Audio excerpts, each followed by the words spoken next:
विधायक जी, कल भारत जोड़ो न्याय यात्रा राहुल गांधी प्रियंका गांधी द्वारा मुरादाबाद में निकाली गई। आपका कार्यक्रम को भी अपनी फेसबुक आईडी अकाउंट पर यूट्यूब वगैरह पर उन्होंने ट्वीट करके खुशी जाहिर की और समर्थन किया आपके पक्ष में। कहीं ना कहीं क्या कहना चाहेंगे और जनता ने जिस तरीके से साथ दिया कल आपका, किस तरीके का संदेश और शुक्रिया अदा करना चाहेंगे? मैं इस क्षेत्र की जनता का एहसासमंद हूँ। मेरे एक आवाज़ पे इतने जोश के साथ सब लोग दूर दूर गाँव से 50 गाँव के लोग निकल कर के टाइम से पहुँचे। जाड़े का मौसम, सुबह का वक्त, और इतने वक्त में इतनी बड़ी तादाद में 20-25 हज़ार लोगों की वहाँ भीड़ इकट्ठी हुई। मैं उनका सबका एहसानमंद हूँ और उनका शुक्रगुजार हूँ। उन्होंने मेरी आवाज़ के साथ आवाज़ मिलाई और प्रियंका गांधी और राहुल गांधी जी की यात्रा को सफल बनाया। इस न्याय यात्रा को मुरादाबाद का नाम रोशन किया। मैं इसके लिए बेहद उनका शुक्रगुजार हूँ। देखा जाए तो जैसे कि कल न्याय यात्रा में सबसे ज़्यादा आपके समर्थन में लोग थे, तो पार्टी की तरफ से या राहुल गांधी या प्रियंका गांधी जी की तरफ से कोई संदेश या कोई खुशखबरी आपको मिली है? बताया जा रहा है कुछ इस तरीके का मैसेज? अभी ऐसी कोई खुशखबरी तो नहीं है और अभी ऐसा कोई उम्मीद भी नहीं की जा रही थी। अभी तो ये कि उनकी न्याय यात्रा थी, और क्योंकि मैं कांग्रेस के साथ जुड़ा हुआ हूँ और पीछे 3 दिन की न्याय यात्रा में उनके साथ शामिल रहा, इलाहाबाद से लेकर के लखनऊ, तो मुझे खुद इस बात की खुशी थी कि मेरे क्षेत्र में जब आ रहे हैं तो उनका ज़ोरदार स्वागत होना चाहिए। इसलिए मैंने अपने लोगों से, साथियों से कहा, फ़ोन करके कहा, जाकर कहा, 2 रोज़ में घूमा भी कि भाई जब हमारे क्षेत्र से गुजरेंगे तो हमारी तरफ से ऐसा स्वागत होना चाहिए कि जो उन्हें यादगार रहे उनके लिए, और उसको दूसरे देखने वाले भी सराहें। मेरे लोगों ने इस चीज़ को दिल पे लिया, मेरे साथ आए, निकल के अपने खर्च पे आए। एक नया पैसा मेरा खर्च नहीं हुआ। वहाँ पे जो भी स्टेज माइक लगा था वो भी लोगों ने किया, कार्यकर्ताओं ने अपनी जेब से खर्च किया। मेरी होर्डिंग भी कार्यकर्ताओं ने अपनी जेब से लगवाई। मैं इस चीज़ के लिए, इन सब चीज़ों के लिए अपने साथियों का बेहद शुक्रगुजार हूँ, अपने क्षेत्रवासियों का बेहद शुक्रगुजार हूँ। और उन्होंने इस यात्रा को, न्याय यात्रा को, राहुल जी की और प्रियंका जी की न्याय यात्रा को सफल बनाया।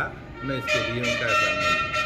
इस न्याय यात्रा को लेकर के पिछले कितने दिनों से तैयारी कर रहे थे, क्योंकि जनता की कुछ फोटो भी आपकी सोशल मीडिया पर वायरल हो रही थी? देखिए, मैं तो 2 ही दिन पहले आया था मुरादाबाद। 5 दिन से मैं उनके साथ यात्रा में था। वहाँ पे 3 दिन यात्रा में रहा, 2 दिन लखनऊ रहा, और परसों मैं सुबह आया था। मैंने तो एक 8-10 गाँव परसों, और उससे एक दिन पहले 8-10 गाँव से घूमे। 15-16 गाँव में मैं गया हूँ। लेकिन मेरे साथी लोग 3-4 दिन पहले थे, क्योंकि प्रोग्राम मुरादाबाद का पहले यात्रा में शामिल था, और उसके बाद में मुरादाबाद और वेस्टर्न यूपी काट दिया गया था न्याय यात्रा से।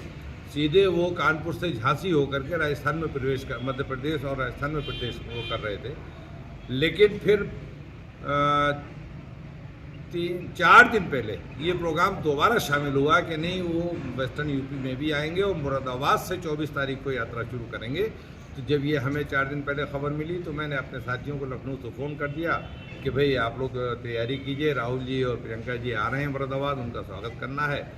तो 2 दिन उन लोगों ने मेहनत की, फिर 2 दिन बाद मैं आ गया। 2 दिन मेरी मेहनत रही, कुल 4 दिन की मेहनत की। अच्छा, क्या लगता है, क्योंकि लोकसभा सीट से आप भी दावेदारी कर रहे हैं, और क्या उम्मीद है समर्थकों को भी और आपको भी पार्टी की तरफ से? देखिए, मेरा तो इस मामले में मानना यह है, मैं सीधा सच्चा मुसलमान हूँ, सेकुलर इमेज का आदमी हूँ।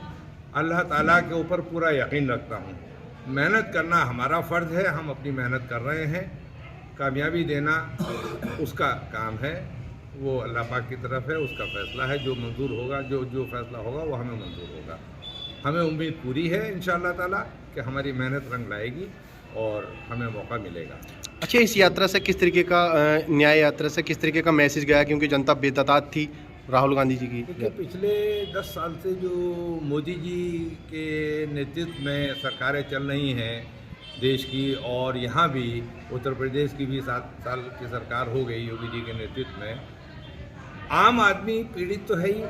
सिर्फ पूंजीवादियों का भला हो रहा है, अडानी और अडवाणी माल इकट्ठा कर रहे हैं, और आम आदमी नीचे रोज़ ज़मीन में धंसता चला जा रहा है। महंगाई में, कर्ज के बोझ में, और सब चीज़ों को शिकार हो रहा है, भ्रष्टाचार का शिकार हो रहा है, उसके साथ में अत्याचार हो रहे हैं। वो सारी चीज़ों से आदमी दुखी है, पीड़ित है और दिल में लिए बैठा है, क्योंकि ये लोग बदले की भावना से काम कर रहे हैं और सरकारें चला रहे हैं। मान लीजिए किसी ने कोई मुंह खोल दिया, कोई बयान दे दिया, अगले दिन ईडी के छापे पड़ गए उसके घर पे, उसके रिश्तेदारों तक के घर पे ईडी पहुंच जाती है। सतपाल मलिक इन्हीं का आदमी था गवर्नर बनाया था इन्होंने उसे जम्मू कश्मीर का, 1.5 साल गवर्नर रहा, और उसने आकर के एक सच्ची बात पे बयान दे दिया, पता लगा कि सतपाल मलिक और उसके 36 रिश्तेदारों के घर पे छापे पड़ गए ईडी के। तो ये जो आजम खान को देख लीजिए, आप हसन देख लीजिए, अतीक अहमद का हसन देख लीजिए, मुख्तार अंसारी का देख लीजिए, और लोगों का भी देख लीजिए, जो बदले की भावना से ये लोग काम कर रहे हैं, उससे आम आदमी सहमा हुआ है, डरा हुआ है, मुंह खोलते हुए डर रहा है, लेकिन उसके दिल में बहुत कुछ है। अब चुनाव आएगा, उसका दिल के बात बाहर आएगी निकल करके, और वो सही निर्णय लेगा वक्त पे आके। इसलिए हमें विश्वास है, यकीन है कि इस बार विपक्ष की सरकार गठबंधन की, इंडिया गठबंधन की बनेगी, और ये लोग जाएंगे, इनको हार का मुंह देखना पड़ेगा, ऐसा हमारा यकीन है, ऐसा विश्वास है। ठीक।